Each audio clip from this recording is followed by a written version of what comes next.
Hello guys, आप में से कई लोगों के पास शायद ऐसी सस्ती $2 फोम ग्लाइडर प्लेन्स होंगी। थोड़ी कोशिश के बाद ये हाथ से फेंकने पर काफी अच्छी तरह से उड़ती हैं। लेकिन क्या होगा अगर हम इसमें मोटर जोड़कर उसे उड़ाएं? न सिर्फ नीचे बल्कि ऊपर। इसे रिमोट से कंट्रोल करके आप ये जानने वाले हैं। और इसके अलावा आप घर पर भी पूरी चीज को दोहरा पाएंगे। लगातार इस्तेमाल की वजह से प्लेन का हमारा पिछला कार्डबोर्ड वर्जन लगभग पूरी तरह से टूट गया था। इसीलिए इसने प्लेन के नए ज्यादा कूल वर्जन के लिए पार्ट्स डोनर के तौर पर काम किया। पुराने प्लेन का वजन 180 ग्राम था, लेकिन नए प्लेन की प्लास्टिक कंस्ट्रक्शन और इसके सिर्फ 45 ग्राम की शुरुआती वजन की बदौलत हमें उम्मीद थी कि एक बार चार्ज करने पर ये बहुत ज्यादा फ्लाइट स्पीड और लंबी बैटरी लाइफ देगा। जरा रुकिए, कॉकपिट में 2 मेटल की गेंदें थी और उनके बिना वजन अचानक से कम होकर 29 ग्राम रह गया। बढ़िया। सबसे पहले हमें प्लेन को अलग करना है।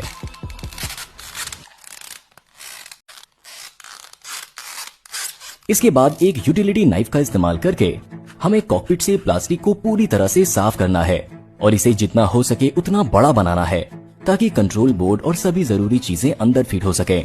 इस तरह ये नमी और चोट से बचे रहेंगे।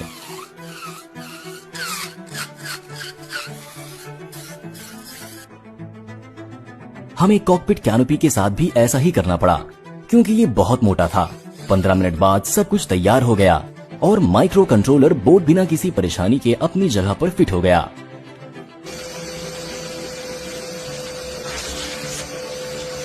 अगला कदम मोटर को माउंट करने के लिए जगह की तैयारी थी। ऐसा करने का सबसे आसान तरीका यूटिलिटी नाइफ का इस्तेमाल करके प्लेन की नाक से एक छोटा सा टुकड़ा काटना था। इसके अलावा हमने मोटर माउंट और उससे आने वाले तारों की शेप से मेल खाने वाले खांचे काटे। गर्म सोल्डरिंग आयरन फोम को मक्खन में चाकू की तरह पिघला देता है। अब सब कुछ एकदम सही तरीके से फिट हो गया। हमने मोटर को गोंद या कीलों से मजबूती से जोड़ने के बजाय इसे एक लचीले सस्पेंशन पर माउंट करने का फैसला किया। इसके लिए हमने इन रबर बैंड को मोटर के माउंटिंग टैब पर एक खास तरीके से जोड़ा। साथ ही हमने कॉकपिट में एक लकड़ी की छड़ी को डाला और सिरों को काट दिया, जिससे छोटे हिस्से बाहर निकल गए। जैसा कि आप देख सकते हैं, हमने आसानी से मोटर से रबर बैंड को उस छड़ी पर हुक कर दिया। इस तरह क्रैश होने की हालत में प्रोपेलर और मोटर नहीं टूटेंगे, ये बस अपनी माउंट से अलग हो जाएंगे और हम इन्हें आसानी से वापस इनकी जगह पर रख सकेंगे। प्लेन को मोड़ने में कामयाब बनाने के लिए हमें पंखों में चलने लायक एरोलॉन जोड़ना है। इसीलिए एक मेटल रूलर और एक यूटिलिटी नाइफ का इस्तेमाल करके हमने इन पंख से इतना बड़ा हिस्सा पूरी तरह से काट दिया। फिर हमने किनारे के एक छोटे से हिस्से को 45 डिग्री के एंगल पर ट्रिम किया। आप थोड़ी देर में देखेंगे कि क्यों। इसके बाद हमने रीइंफोर्स टेप का एक टुकड़ा लिया और एलेरॉन को उसकी जगह पर फिर से जोड़ दिया। टेप एक लचीले हिंज की तरह काम करता है, जिससे एलेरॉन न सिर्फ ऊपर की ओर बल्कि नीचे की ओर भी हिल सकता है। उस छोटे एंगल वाले कट की बदौलत हमने प्लेन की पूंछ पर एलिवेटर के लिए ऑफ कैमरा वही स्टेप्स दोहराए। हमारे डोनर से उन सभी हिस्सों को हटाने का वक्त आ गया था जिनका इस्तेमाल हम अपनी चीनी ड्रोन को अपग्रेड करने के लिए करना चाहते थे। स्टीफन ने उन्हें देखा और बताया कि हमारे पास प्लेन पर सभी 4 चलती चीजों को कंट्रोल करने के लिए सर्वो काफी नहीं है। हमें उस वक्त समझ में नहीं आया कि उसका क्या मतलब था और हम बस काम करते रहे। हमने पहला सर्वो कॉकपिट के पीछे लगाया। हमें एक जगह काटनी पड़ी ताकि सर्वो प्लेन के एरोडायनामिक्स में रुकावट करने से बचने के लिए जितना हो सके उतना कम बाहर निकले। हमने लिंकेज माउंट डालने के लिए हर एलेरॉन पर एक स्लिट बनाया, जिसे या तो स्टोर से खरीदा जा सकता, लेकिन यहाँ हालात थोड़े मुश्किल थे। हम इस बार क्रॉस शेप के हॉर्न का इस्तेमाल नहीं कर सकते थे क्योंकि हमें दोनों एलिवेटर फ्लैप को एक साथ चलने की जरूरत थी, न कि ऑपोजिट डायरेक्शन में।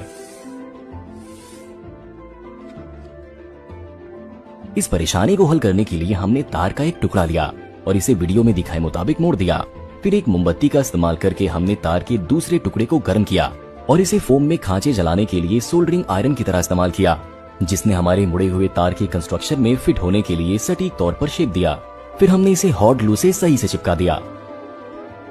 बस देखिए ये कितनी आसानी से काम करता है।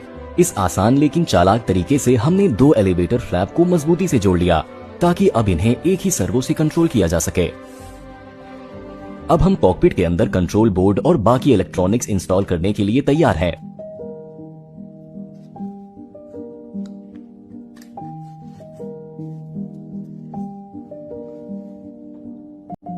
बैटरी को सही ढंग से रखना जरूरी है ताकि प्लेन की सेंटर ऑफ ग्रेविटी सामने के पंखों के ठीक नीचे हो।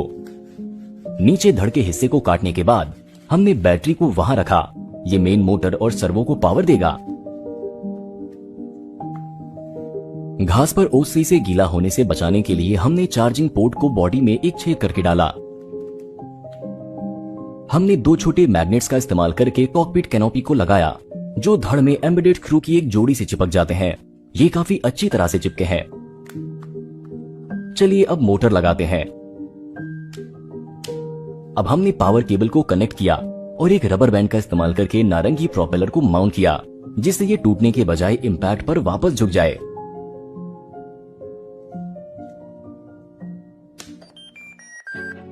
प्लेन को अली एक्सप्रेस के इस रिमोट कंट्रोलर का इस्तेमाल करके कंट्रोल किया जाएगा।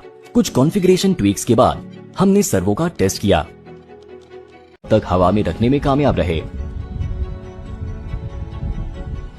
शायद आप सोचिए कि हम एक बेहतरीन पायलट हैं जो ऐसे मुश्किल करतब को आसानी से अंजाम दे रहे हैं, लेकिन यकीन मानिए इसमें से कुछ भी जानबूझकर नहीं किया गया था।